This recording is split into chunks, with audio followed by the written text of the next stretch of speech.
नमस्कार। आप देख रहे हैं बिस्तक का खास शो। शेयर बाजार में बहुत ज्यादा वोलेटिलिटी बढ़ गई है और ऐसे में अब समझना मुश्किल है कि बाजार यहां से नीचे जाएगा या फिर रिकवरी देखने को मिलेगी। अंतर्राष्ट्रीय संकेत आज बहुत बढ़िया हैं, लेकिन एक दिन तेजी एक दिन मंदी, इसको डिकोड करना बहुत ज्यादा मुश्किल हो रहा है। तो ऐसे में क्या अप्रोच रखनी चाहिए? स्टॉक मार्केट अगर गिरा तो कितना गिरेगा, और क्या अगर रिकवरी आई तो कितनी शार्प रिकवरी आ सकती है? इन तमाम पहलुओं को इस शो में छुएंगे।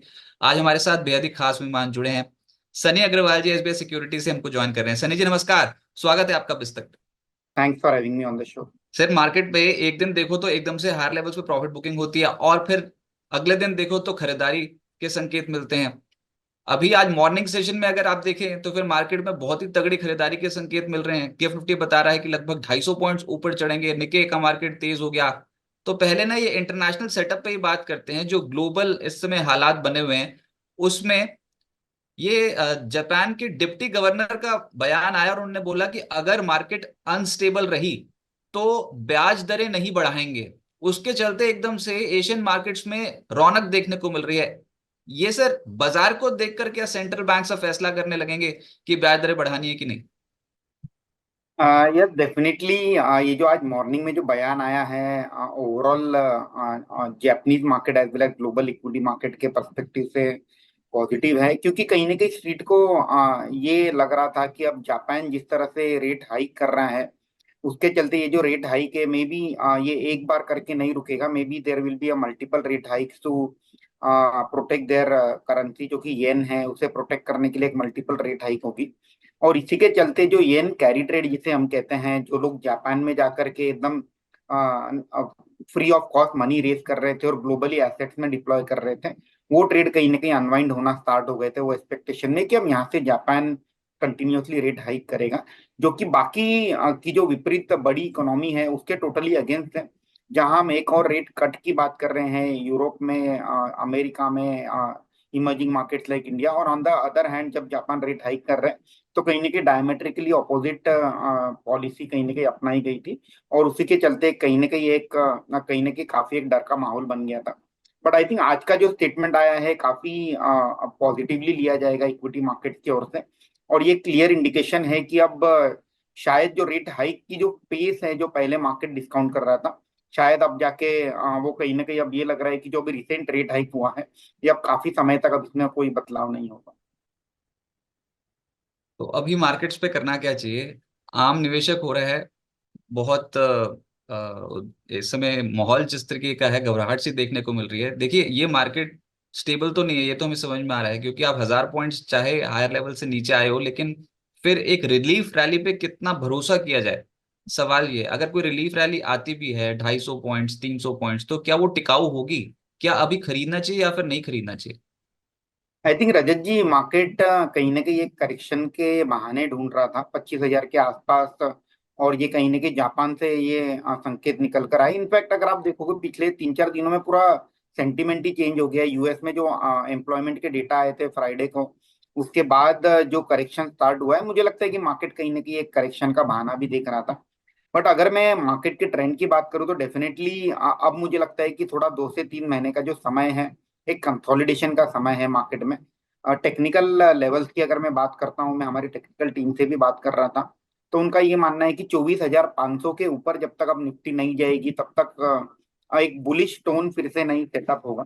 और ऑन डाउनसाइड 23,800 जो है काफी अहम सपोर्ट है, क्योंकि 50 डे डीएमए के का लेवल है वो। अगर उसे भी मेंटेन कर लिया तो मुझे लगता है कि काइंड ऑफ एक रेंज बाउंड ट्रेडिंग काफी समय तक हो सकती है। और अगर 23,800 due to some reason break हो जाता है तो मुझे लगता है कि नेक्स्ट सपोर्ट 23,200 के आसपास है। और अगर मैं फंडामेंटल पर्सपेक्टिव से भी बात करता हूं तो निफ्टी 50 का जो ईपीएस है FY25 का, तकरीबन कंसेंसस एस्टिमेट 1100 रुपए का है। तो अगर हम 23,000 के आसपास चले जाते हैं तो तकरीबन 21 साढ़े 21 time price to earning multiple पर आ जाएंगे, जो कि एक डिसेंट लेवल है फ्रेश मनी डिप्लॉय करने के लिए। और at the same time market में मुझे नहीं लगता कि बहुत ज्यादा डीप करेक्शन आएगा at a current juncture. The reason being, हम सबको पता है कि डोमेस्टिक इंस्टीट्यूशन जो है, म्यूचुअल फंड काफी रोबस्ट लिक्विडिटी पर बैठे हुए हैं। और इसी के चलते हमने देखा कि पिछले 2 दिन के अगर आप आंकड़े देखोगे कि मंडे को 10,000 करोड़ की बिकवाली एफआईआई की ओर से आई, उतनी ही बाइंग हमने डीआईआई के ओर से आती हुई देखी। कल भी तकरीबन 3-4 हजार करोड़ की बाइंग सेलिंग इक्वल। तो मुझे लगता है कि जो डीआईआई है उनकी जो बाइंग है कहीं ना कहीं एफआईआई को सेलिंग को मैच कर रही है। बट हैविंग सेड दैट, अगला अगर 2 से 3 महीने का व्यू लेना है तो मुझे लगता है कि थोड़ा सा आप कंसोलिडेशन का समय है, जिसे फ्रेश मनी डिप्लॉय करना है। जरूरी नहीं है कि आपको आज ही जाके पूरा पैसा डिप्लॉय करना चाहिए। आई थिंक ग्रेजुअली 2 से 3 महीने में डिप्लॉय कर सकते हैं।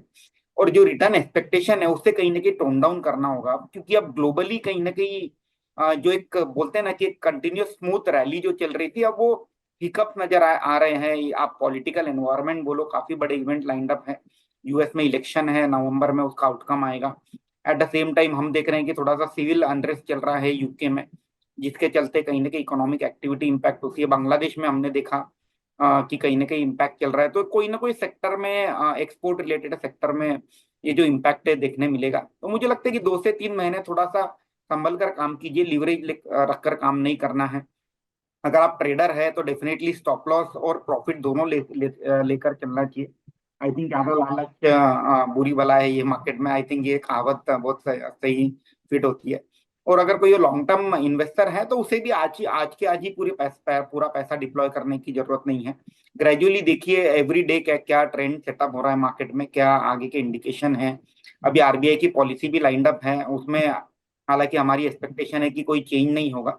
बट जो टोन होता है कि ग्लोबली एनवायरनमेंट क्या किस तरह से पैन आउट हो रहा है, उसके ऊपर एक कमेंट्री देखना भी बहुत जरूरी होगा, क्योंकि उसका इम्पैक्ट कहीं ना कहीं सीधे जो रेट सेंसिटिव सेक्टर है, बैंकिंग हो गया, रियल एस्टेट हो गया, ऑटो सेक्टर, उसमें देखने मिलेगा। तो ओवरऑल थोड़ा सा कॉशियस अप्रोच लेकर के 2 से 3 महीने काम करना। मतलब ये T20 वाली अब मार्केट नहीं रही, एकदम से चौके छक्के लगाने वाली, ये सोप सीरियल की तरह अब देखना पड़ेगा। आराम से बैठ के देखो और देखो कि क्या हो रहा है, ग्लोबल सेटअप यस कैसा है। तो जब डेफिनेटली, मुझे शेयर लगता है खरीदते हैं ना, यही बोलो, जब शेयर खरीदते तब तो हमने सोचा नहीं था कि ये जापान को भी देखना पड़ेगा और अमेरिका को भी देखना पड़ेगा, रिसेशन को, और उसके बाद फिर आरबीआई की पॉलिसी भी आने वाली होगी। बांग्लादेश को भी देखना पड़ेगा। जब शेयर खरीदते हैं तो इतना सब कुछ तो देखा ही नहीं कभी किसी ने सर, ये तो अचानक से देखने को मिल रहा है, और ये पिछले एक हफ्ते में ही देखने को मिल रहा है इतना सब कुछ। आई थिंक ग्लोबली अब जिस तरह से इंडियन इकोनॉमी की जो साइज हो गई है, $3.5 ट्रिलियन, मुझे लगता है कि ग्लोबली आप कट ऑफ नहीं हो सकते हो। Yes, on a relative basis आप कम गिरोगे, आपके इम्पैक्ट कम आएगा। बट कहीं ना कहीं इम्पैक्ट डेफिनेटली होता है। अगर आप एक्सपोर्ट मार्केट की बात करते हैं तो अगर ग्लोबली सिनारियो सेंटीमेंट वीक है तो डेफिनेटली एक्सपोर्ट रिलेटेड सेक्टर में उसका इम्पैक्ट तुरंत नहीं दिखता है, मे बी 2 महीने बाद, 3 महीने बाद देखने मिलता है। तो मुझे लगता है कि अब आप डीकपल नहीं हो सकते हो ग्लोबल मार्केट से, जिस तरह से आपकी इकोनॉमी की साइज हो गई है। कहीं भी यूएस में प्रॉब्लम होगा, जापान में होगा, कहीं भी होगा, तो आपको अपने इंडियन मार्केट में भी इम्पैक्ट देखने मिलेगा। वैसे इंस्टीट्यूशनल क्लाइंट्स भी पूछते होंगे, भैया ये कहाँ से आ गया एकदम से, ये एंड कैरी ट्रेड अनवाइंडिंग वाला चैप्टर, फिर वो ये कहाँ से आ गया बांग्लादेश में, जिस तरीके का राजनीतिक उठापटक देखने को मिली है। फिर उसके बाद वो यूएस में रिसेशन की बात कब से आई, वो भी पूछते होंगे कि भैया ये कहाँ से आ गया एकदम से अचानक से, हमने तो इन्वेस्टमेंट अभी करनी ही शुरू करी थी। अच्छा, लेकिन सर ये तो खैर ऑन लाइटर नोट था, पर बहुत ही गंभीर स्थिति एकदम से बन गई पिछले एक हफ्ते में। मतलब मिडिल ईस्ट से शुरू किया था तो पता नहीं कहाँ जापान चले गए, फिर अमेरिका चले गए, उसके बाद फिर बांग्लादेश। हम अपने भारतीय बाजार पे कंसंट्रेट करते हैं, हमने बीच में जिक्र किया था ये आरबीआई की जो पॉलिसी आने वाली है कल, है कुछ उम्मीद सर रेट कटौती की, या फिर पहले यूएस में घटेंगी तो फिर आरबीआई गवर्नर घटाएंगे? आई थिंक आपने बहुत सही कहा रजत जी की जो रेट कट है अल्टीमेटली मुझे लगता है कि यूएस फेड जो है उसके बाद हम उसको फॉलो करेंगे। क्योंकि जो रेट कट का इम्पैक्ट है वो कहीं ना कहीं करेंसी पर भी सीधे सीधे देखने मिलता है। तो मुझे लगता है कि आरबीआई को सिर्फ इन्फ्लेशन का नंबर ही नहीं, आई थिंक बहुत सारे फैक्टर्स हैं जो रेट कट के डिसीजन ड्राइव करेंगे। और इस बार की पॉलिसी में हमारी कोई उम्मीद नहीं है रेट कट की। हालांकि जो कमेंट्री होगी आरबीआई गवर्नर की वो काफी इंपॉर्टेंट होगी, इन्फ्लेशन को, ग्रोथ को लेकर के, और स्पेशली ग्लोबल सिनारियो जिस तरह से पैन आउट हो रहा है। जैसे जिस तरह से हमने देखा जापान यूएस में रिसेशन की बात हुई है। तो मुझे लगता है कि इसके ऊपर जो कमेंट्री रहेगी गवर्नर साहब की वो काफी इंपॉर्टेंट रहेगी। सर एक बड़ी खबर आई है, और वो डेवलपिंग स्टोरी है, कल शाम से एकदम से ये खबर आनी शुरू हो गई थी, और वो रियल एस्टेट मार्केट के लिए एक अच्छी खबर है। बजट में सबको पता ही है कि एलटीसीजी टैक्स नॉर्म्स को रिवाइज कर दिया गया था, उसमें इंडेक्सेशन प्रावधान को हटाने की बात कर दी गई थी वित्त मंत्री के द्वारा। लेकिन अब खबर यहाँ पर यह है कि रियल एस्टेट से जुड़े इंडेक्सेशन प्रस्ताव में बदलाव कर रही है सरकार। सरकार ने रियल एस्टेट में एलटीसीजी टैक्स पर दो विकल्प दिए हैं। पहला विकल्प जो है, प्रॉपर्टी बिक्री पर इंडेक्सेशन के साथ 20% एलटीसीजी टैक्स या तो ये चुन लें, या फिर प्रॉपर्टी बिक्री पर बिना इंडेक्सेशन के 12.5% का एलटीसीजी टैक्स, ये वाला विकल्प चुन लें। और ये जो नियम होंगे जो 23 जुलाई 2024 से पहले की प्रॉपर्टीज खरीदी गई हैं, सिर्फ उन पर लागू होंगे। अब जिस तरीके के आधार पर टैक्स कम आपका लगे वो विकल्प आप चुन सकते हैं, और आज इस बदलाव को फाइनेंस बिल में शामिल कर देगी सरकार। तो सर ये प्रॉपर्टी मार्केट के लिए एक तो पहले समझाएं कि ये इंडेक्सेशन बेनिफिट का हटना ये प्रॉपर्टी मार्केट के लिए क्या एक नेगेटिव सेंटिमेंट पैदा कर रहा था, जो फिर सरकार को बैक स्टेप तो नहीं किया सरकार ने, लेकिन एक रिलीफ दे दी, ऐसा लग रहा है। ये डेफिनेटली मुझे लगता है कि जिस तरह से फीडबैक सभी स्टेक होल्डर से गए हैं, कहीं ना कहीं ये एक पॉजिटिव इंडिकेशन भी है कि गवर्नमेंट ने सभी स्टेक होल्डर से फीडबैक लेकर के एक विकल्प दिया है कि आपको जहां ज्यादा बेनिफिट हो रहा है 12.5% में, या तो विथ इंडेक्सेशन 20% में, जिसको जैसा बेनिफिट हो रहा है वो वैसे उसका एडवांटेज ले ले। और मे बी 1 साल का विंडो है, 1 साल के विंडो के बाद जब FY26 जब हम देखेंगे उसके बाद शायद ये जो विकल्प रहेगा ये हट जाएगा। तो आई थिंक एनीवे जो नए इन्वेस्टर हैं जो 23 जुलाई के बाद जो प्रॉपर्टी लेंगे उनके लिए तो वैसे भी इसका कोई इम्पैक्ट नहीं है, उन्हें 12.5% ही देना होगा। बट अगर मैं लॉन्गर हॉराइजन में देखता हूँ जो अलाइनमेंट हुआ है long term capital gain tax tax का across the asset class, in terms of duration, in terms of rate, ये कहीं ना कहीं काफी पॉजिटिव रहेगा 2 से 3 साल के बाद जब इसको रिव्यू करेंगे। इसके पीछे कारण ये है कि अब आपको एसेट क्लास के बीच में सिर्फ ये देखना है कि कौन से एसेट क्लास में आपको बेहतर रिटर्न की उम्मीद है। अब 12.5% आपको इक्विटी में भी देना है और आपको रियल एस्टेट में भी देना है, राइट। तो अल्टीमेटली मुझे लगता है कि जो फ्रेश इन्वेस्टमेंट है रियल एस्टेट सेक्टर में, looking at a very lucrative 12.5% kind of capital gain tax, कहीं ना कहीं एक बढ़ावा मिलेगा जो जो इन्वेस्टमेंट के एंगल से रियल एस्टेट में पैसा लगाते हैं, और स्पेशली जो HNI, ultra HNI, NRI client जो है। तो एक और रियल एस्टेट सेक्टर जो है काफी बड़ा मल्टीप्लायर इफेक्ट देता है इकोनॉमी को। रियल एस्टेट के चलते हम देखते हैं कि काफी सारे सेक्टर्स में एक डिमांड आती है। तो मुझे लगता है कि एक विन विन सिचुएशन है सभी के लिए। जो पुराने जिनकी प्रॉपर्टीज हैं उन्हें भी कहीं ना कहीं एक विकल्प मिल गया, और जो नए इन्वेस्टर हैं जो रियल एस्टेट में पैसा लगाना चाहते हैं उनके लिए भी जो 12.5% की रेट है, मुझे लगता है कि काफी एक अट्रैक्टिव रेट के साथ गवर्नमेंट ने जो प्रपोजल प्रेजेंट किया है, इसका बेनिफिट हमें लॉन्ग टर्म में देखने मिलेगा। रियल एस्टेट स्टॉक्स में अभी क्या करना चाहिए? अगेन रियल एस्टेट स्टॉक में रजत जी मुझे लगता है कि कंपनी स्पेसिफिक जहाँ जैसे नतीजे अच्छे आ रहे हैं, जो कि हमने देखा कि काफी सारे रियल एस्टेट कंपनीज में जो प्री सेल्स जो जिसे हम कहते हैं काफी रोबस्ट रही थी ये क्वार्टर में भी। स्पेशली अगर आप देखोगे मुंबई मार्केट जहाँ एक कंटिन्यूस हम इंक्रीमेंट देख रहे हैं स्टैम्प ड्यूटी कलेक्शन में, प्रॉपर्टी रजिस्ट्रेशन में। तो मुझे लगता है कि real estate stock long term के लिहाज से पॉजिटिव ही रहेंगे। और जो कुछ स्टॉक जो हमें अच्छे लगते हैं मीडियम टू लॉन्ग टर्म के लिहाज से, जैसे गोदरेज प्रॉपर्टीज हो गया, मैक्रोटेक हो गया, लोधा डेवलपर जिसके नाम से ये जो जाना जाता है, सेंचुरी टेक्सटाइल हो गया जो कि बिरला ग्रुप की एक रियल एस्टेट आर्म है। फिर इसके अलावा अनंतराज हो गया जो कि Gurgaon based real estate company है जिसमें डेटा सेंटर के बिजनेसेस है। But at the same time मैं ये भी एक कॉशियस साइन ये देना चाहूंगा कि रियल एस्टेट के शेयरों में भी काफी एक लंबा मोटा रिटर्न बना है पिछले 12 महीनों में, कई कई स्टॉक 200-300 गुना हो गए हैं। तो अब यहाँ से जो रिटर्न एक्सपेक्टेशन है थोड़ा टोन डाउन करके 10-15% की रखोगे तो आई थिंक कहीं निराशा नहीं होगी। सिर्फ इमूवेबल प्रॉपर्टी पे, रियल एस्टेट पे ये लागू होगा जो ये नियमों में बदलाव की बात की गई है, लेकिन क्या किसी और की मांग नहीं होती सर? ये LTCG STCG वाला तो फिर शेयर मार्केट के लिए भी हुआ था, म्यूचुअल फंड्स के लिए भी हुआ था। तो ये LTCG जो बढ़ा दिया गया, 10% से बढ़ाकर 12.5% कर दिया गया था इक्विटी मार्केट में, और शॉर्ट टर्म कैपिटल गेन 15% से बढ़ाकर 20% कर दिया गया था। आप लोगों की कुछ मांगे नहीं है वित्त मंत्री से? मुझे लगता है कि Rajat ji ultimately we have to live by the fact कि ठीक है इंडिया में अभी भी कैपिटल गेन टैक्स काफी लो है as compare to other economy. और जो कैपिटल गेन टैक्स है अल्टीमेटली जैसे जैसे हम मिड इनकम इकोनॉमी बनेंगे, I think may be short term capital gain tax शायद और थोड़े सा इंक्रीमेंट हम आते हुए देखेंगे। बट एक क्लियर इंडिकेशन ये है कि जो डिफरेंस है लॉन्ग टर्म और शॉर्ट टर्म का उसे कहीं ना कहीं इंक्रीज किया गया है। पहले 5% का हुआ करता था, अब 7.5% हो गया। तो ये क्लियर इंडिकेशन है कि लॉन्ग टर्म इन्वेस्टिंग कल्चर जो है उसे कहीं ना कहीं एक प्रमोट करने की कोशिश है रेगुलेटर और गवर्नमेंट की ओर से।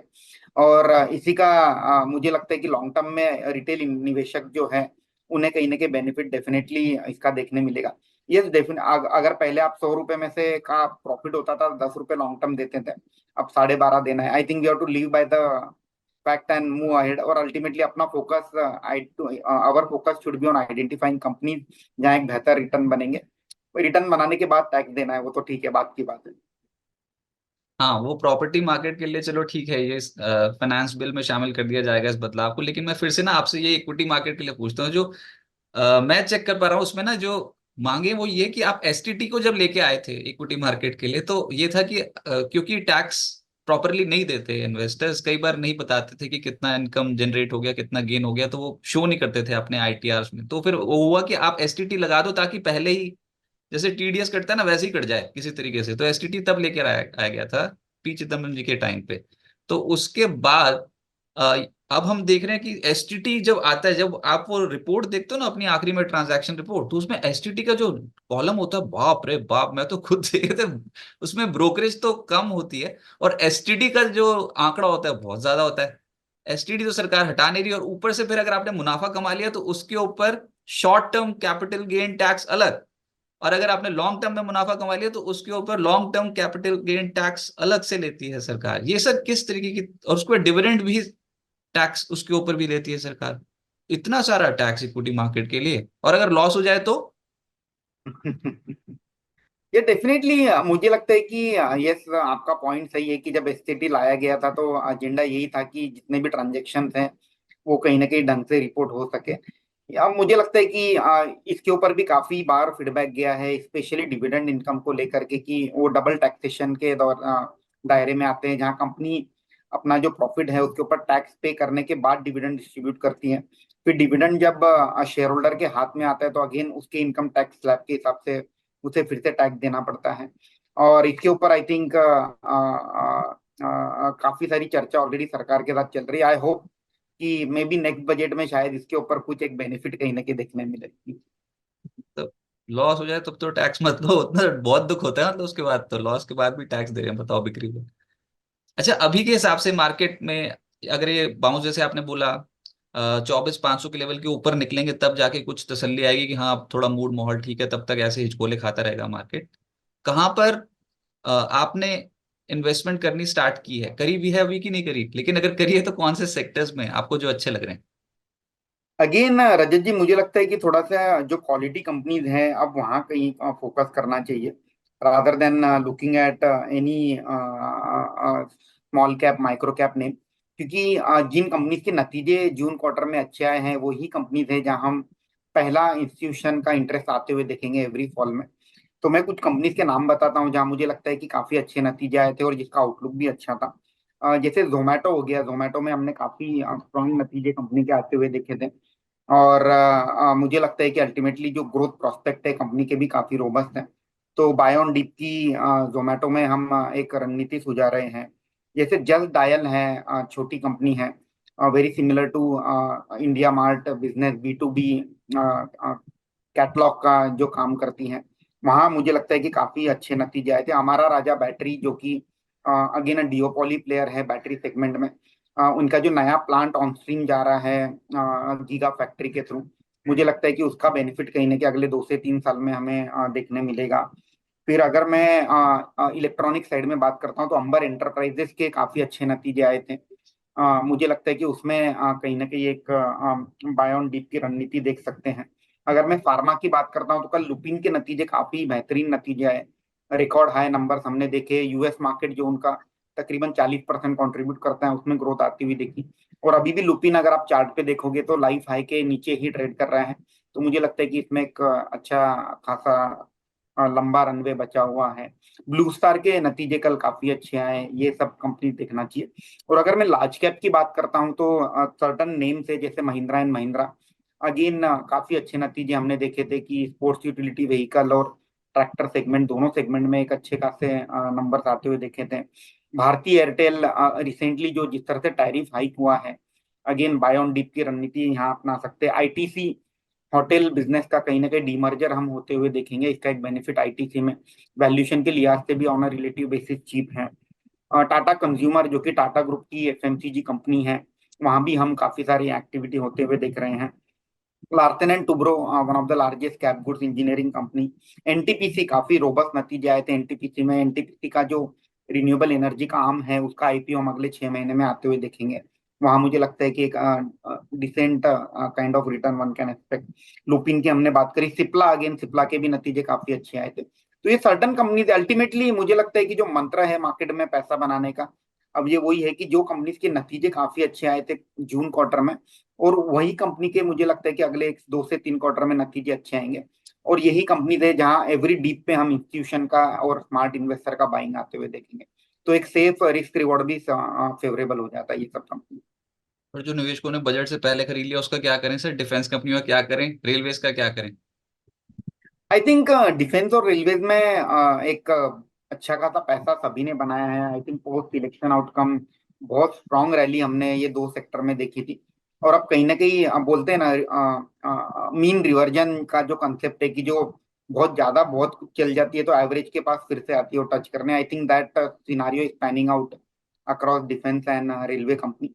अगेन विद इन दैट मैं जो बड़ी कंपनीज हैं जैसे एच हो गया या बी हो गया, यहाँ काफी रोबस्ट ऑर्डर बुक है, कहीं ना कहीं एग्जीक्यूशन की टेंशन नहीं है। रेलवे साइड में अगर मैं बात करता हूँ आरबीएनएल, ये कुछ कंपनीज हैं जहाँ ग्रेजुअली बाय कर सकते हैं। बट अगेन जो रिटर्न एक्सपेक्टेशन है जिस तरह से पिछले 24 महीनों में बनी है, वो रिटर्न एक्सपेक्टेशन रखना गलत होगा रेलवे और डिफेंस कंपनीज की ओर से। With in railway company I think relatively जो अर्बन मेट्रो पे प्ले है जैसे बीईएमएल, जहां मुझे लगता है कि 15-20% की अर्निंग ग्रोथ गाइडेंस भी मैनेजमेंट ने दी है। वंदे भारत की जो स्लीपर कोच की जो ट्रेन है, सबसे पहले भी रिसेंटली उन्होंने सप्लाई की, आई थिंक 15 अगस्त के आसपास शायद फर्स्ट ट्रेन रोल आउट भी हो जाएगी। तो बीईएमएल को डेफिनेटली देखा जा सकता है अगर आपको रेलवे सेक्टर में किसी प्ले करना है with an investment horizon of 18 to 20। Sir अचानक से ना कल एक सेक्टर था टेक्सटाइल, वहां पर बहुत तेज खरीदारी होनी शुरू हो गई थी। तो आप क्या एक्सपोजर ले रहे हो टेक्सटाइल सेक्टर में? कारण बताया गया कि बांग्लादेश में जिस तरीके से अस्थिरता देखने को मिल रही है ना, उसका एक बड़ा बेनिफिशियरी इंडियन टेक्सटाइल सेक्टर हो सकता मुझे लगता है कि रजत जी जिस तरह से ये सेम सिनारियो श्रीलंका में भी पैन आउट हुआ था, जब भी ऐसा कोई सिनारियो कोई इकोनॉमी में पैन आउट होता है 2 से 3 महीने में सिचुएशन नॉर्मलाइज हो जाती है। और जिस तरह से टेक्सटाइल सेक्टर में रैली हो रही है, मुझे लगता है कि कल कोई मीडिया चैनल पर वर्धमान टेक्सटाइल की जो मैनेजमेंट उन्होंने भी यही कहा था कि ये सब होप है कि ये बांग्लादेश में सिचुएशन ठीक नहीं होगी तो डिमांड इंडिया के और शिफ्ट हो जाएगी। मुझे लगता है कि everything is hope trade. On this basis किसी को टेक्सटाइल सेक्टर में पोजीशन नहीं बनाना चाहिए। इनफैक्ट किसी का पैसा बन चुका है पिछले 2-3 दिनों में based on this news. I think profit booking is advise in all this company, क्योंकि इतना आसान नहीं होता है कि कोई भी बड़ा ब्रांड जो है वो ऑलरेडी किसी से सोर्स कर रहा है उसे वहां से हटा करके नया sourcing partner banana. It's a time consuming activity और इसका इम्पैक्ट तुरंत बिजनेस में नहीं देखने मिलता है। तो I think I would like to avoid this hope trade rather than looking at this hope trade. Textile companies में जिन कंपनीज के नतीजे अच्छे आ रहे हैं जैसे यान कंपनीज हो गई, अगर आप पोर्ट्स किंग देखोगे, लुधियाना बेस्ड कंपनी है, काफी अच्छे नतीजे दिए थे। कॉटन के प्राइसेस स्टेबल हुए हैं, कॉटन यान के जो स्प्रेड है वो इंक्रीज होते हुए दिख रहे हैं। तो वो प्ले डेफिनेटली लिया जा सकता है। बट सिर्फ बांग्लादेश के लिए टेक्सटाइल के स्टॉक ले लूं, I think we are not advising that. है। कंजम्पशन से रिलेटेड स्टॉक्स पे आपका क्या आउटलुक है? एफएमसीजी। अगेन मुझे लगता है कि FMCG as a sector was going through trouble because जो रूरल बेल्ट है वहाँ कहीं ना कहीं डिमांड एनवायरनमेंट वीक रहा था। और इस बार के जो नतीजे आए थे उनमें काफी एक ऑप्टिमिस्टिक कमेंट्री निकल कर आई है रूरल बेल्ट के लिए, कि रूरल बेल्ट में कहीं ना कहीं ग्रीन शूट नजर आ रहे हैं, रिकवरी के संकेत नजर आ रहे हैं। और अगर मॉनसून जिस तरह से चल रहा है, मुझे लगता है कि in line with long term average ही रहेगा, तो वो कहीं ना कहीं एक रूरल सेंटिमेंट को, डिमांड एनवायरनमेंट को बूस्ट करेगा। तो सर्टन कंपनीज लाइक जैसे ब्रिटानिया, मुझे लगता है कि डिसेंट नंबर आए थे। गोदरेज कंज्यूमर जैसी कंपनीज हैं, मैरिको है जहाँ ठीक ठाक नतीजे आए थे। ऐसी कुछ कंपनीज है डेफिनेटली देखा जा सकता है कंजम्पशन साइड में। इसके अलावा एक सेक्टर जहां दिक्कत चल रही है जैसे क्यूएसआर हो गया, क्विक सर्विस रेस्टोरेंट, जहां हम देख रहे हैं कि डिमांड एनवायरनमेंट काफी टेपिड रहा था पिछले 4 से 6 क्वार्टर में। बट मुझे लगता है कि ultimately 1 quarter down the line जब second half festival season kick off होगा इंडिया में, लो बेस के चलते हुए certain companies like Westlife Jubilant Foodworks, ये कंपनीज को देखा जा सकता है। But again it's an recovery वाला ट्रेड है, तो थोड़ा सा हॉराइजन इसमें लंबा रखना होगा, 12 से 18 महीने का। थोड़ा सा लंबा हॉराइजन रखोगे तो डेफिनेटली क्यूएसआर सेक्टर को भी देखा जा सकता है। एक सेक्टर जो काफी अच्छा कर रहा है और अच्छा करते हुए नजर आएगा वो रहेगा ज्वेलरी कंजम्पशन साइड में, क्योंकि जिस तरह से 10% की जो इम्पोर्ट ड्यूटी कट करी है उसके चलते सभी लिस्टेड कंपनीज के मैनेजमेंट ने यही कहा है कि जो फुटफॉल है उनके स्टोर में बढ़ा है। और जिस अब जब फेस्टिवल सीजन किक ऑफ हो जाएगा तो डिमांड एनवायरनमेंट भी वहां बेहतर रहेगा। तो companies like Senco gold, Titan के नतीजे उम्मीद से ठीक बेहतर ही आए थे, कल्याण, ये सब कंपनीज को देखा जा सकता सर मैंने तो एक सेक्टर का नाम ही नहीं सुना। मैं तो सोच रहा था जो आपने स्टॉक्स अभी बताए हैं, मैं रिकलेक्ट करने की कोशिश कर रहा था, उसमें बैंक्स क्यों नहीं बताया, बताओ। बैंक्स का तो कोई नाम ही नहीं ले रहे हो आप। है। नहीं, बैंक्स का सिंस हम लोगों का कोई डिस्कशन बैंक को लेकर नहीं हुआ। I think banking sector is the backbone of any fast growing economy. और बैंक में ऐसा है ना कि ये जो क्वार्टर के जो नतीजे आए थे वो कहीं ना कहीं उम्मीद से थोड़े से खराब आए थे। और उसके पीछे कारण ये रहा है कि जो इनका जो नेट इंटरेस्ट मार्जिन है वो कहीं ना कहीं प्रेशर में रहा था। कॉस्ट ऑफ डिपॉजिट हमने इंक्रीज होते हुए देखा है। एट द सेम टाइम एक सर्टन अनसिक्योर्ड जो लोन होते हैं वो वो पॉकेट में कहीं ना कहीं एनपीए हमने इंक्रीज होते हुए देखे हैं। और इस तरह से अब मार्केट वोलाटाइल हो रहा है तो बैंकिंग सेक्टर जो होता है उसमें हम काफी एक ज्यादा वोलाटिलिटी देखते हैं। और इसी के चलते मैं बैंकिंग सेक्टर का नाम लेने से अवॉइड कर रहा था। बट अगर कोई रियली लॉन्ग टर्म इन्वेस्टर है तो जैसे प्राइवेट बैंक है, जैसे axis bank, HDFC bank, ICICI bank, ये बैंक को डेफिनेटली रडार पर रखा जा सकता है मीडियम टू लॉन्ग टर्म के लिहाज से।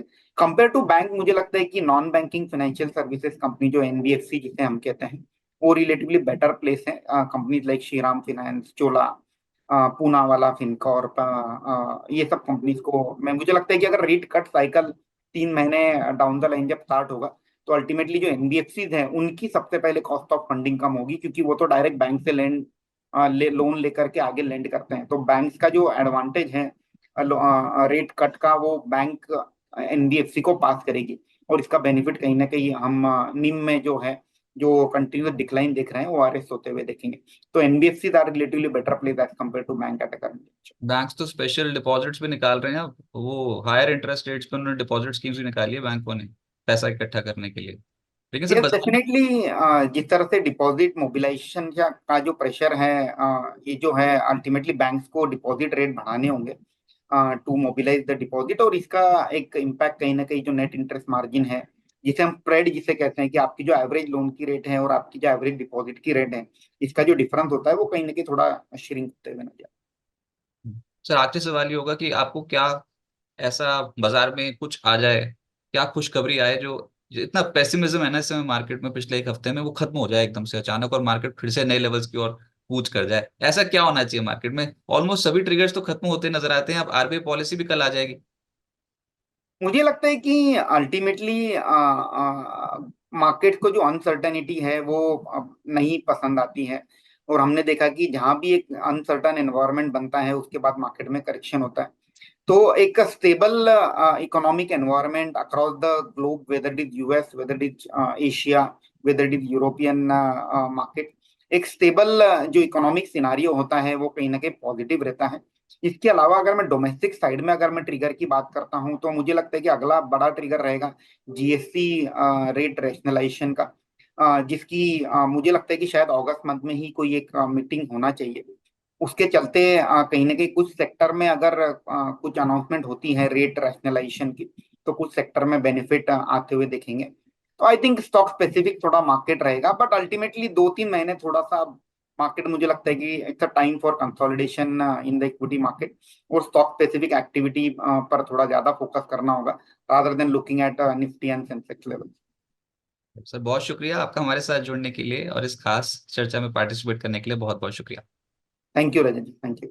Thank you sir. बिस्तक आपके लिए लाया है प्रीमियम मेंबरशिप प्रोग्राम, जहां आपको मिलेंगे कई सारे फायदे।